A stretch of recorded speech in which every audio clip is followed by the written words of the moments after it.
సమైక్యాంధ్ర ఉద్యమంలో శ్రీకాకుళం జిల్లా తన ప్రత్యేకతను చాటుకుంది. 170 కిలోమీటర్ల మహా మానవహారంతో తెలుగు జాతి విచ్ఛిన్నాన్ని ఒప్పుకోబోమని చాటి చెప్పింది. అటు జగన్ త్వరగా కోలుకోవాలని వైఎస్ఆర్సీపీ నేతలు, అభిమానులు పూజలు చేస్తున్నారు. భారతదేశ చరిత్రలో అరుదైన ఘట్టం చోటు చేసుకుంది. సమైక్య రాష్ట్రం కోరుతూ శ్రీకాకుళం జిల్లా పైడి భీమవరం నుంచి శ్రీకాకుళం జిల్లా ఇచ్చాపురం వరకు సమైక్యవాదులు మహా మానవహారం నిర్వహించారు. 170 కిలోమీటర్ల మేర నిర్వహించిన మహా మానవహారంలో లక్షలాది మంది సమైక్యవాదులు పాల్గొన్నారు. సీమాంధ్ర ప్రాంత ప్రజాప్రతినిధులు ఎందుకు దిగి రావట్లేదో మాకైతే అర్థం అవట్లేదు.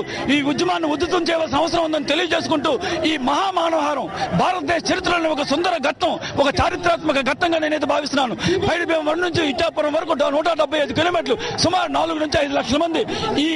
ఈ మానవహారంలో ప్రధానమైన అంశం ప్రజలు స్వచ్ఛందంగా, రైతులు, ప్రజలు, విద్యార్థులు, ఎన్జిఓ సంఘ నాయకులు, స్వచ్ఛంద సేవా సంస్థలు, మార్కెట్ పీపుల్ అందరూ స్వచ్ఛందంగా పాల్గొని ఈ కార్యక్రమాన్ని విజయవంతం చేశారు. ఇటువంటి కార్యక్రమం చరిత్రలో ఎప్పుడు జరగలేదని నేనైతే తెలియజేసుకుంటున్నాను. ఈ ఉద్యమం ఇంకా ఉధృతమవుతుందని తెలియజేసుకుంటున్నాను. వైఎస్ జగన్ ఆరోగ్యంపై శ్రీకాకుళం జిల్లాలో అభిమానులు తీవ్ర ఆందోళన చెందుతున్నారు. జగన్ ఆరోగ్యం బాగుండాలని దేవాలయాల్లో ప్రత్యేక పూజలు నిర్వహిస్తున్నారు.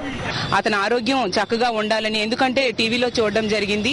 అతని ఆరోగ్యం బాగా క్షీణించింది, బీపీ, షుగర్ లెవెల్స్ బాగా పడిపోయి చాలా ప్రమాదకరమైన స్థాయిలో ఉన్నాయి అనేసి.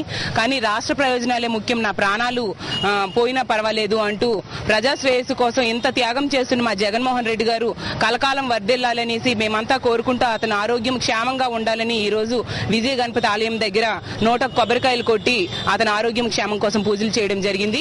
కేంద్రం దిగి వచ్చి వారి నిర్ణయాన్ని వెనక్కి తీసుకోవాలని, ఈ పూజలు పురస్కారాలు మా నాయకుడు ఆరోగ్యం బాగోవాలని, ఇంకా కేంద్రం బుద్ధి వచ్చి మంచి నిర్ణయం తీసుకోవాలని భగవంతుడు ప్రార్థించుకోవడానికి ఇక్కడికి వచ్చాం.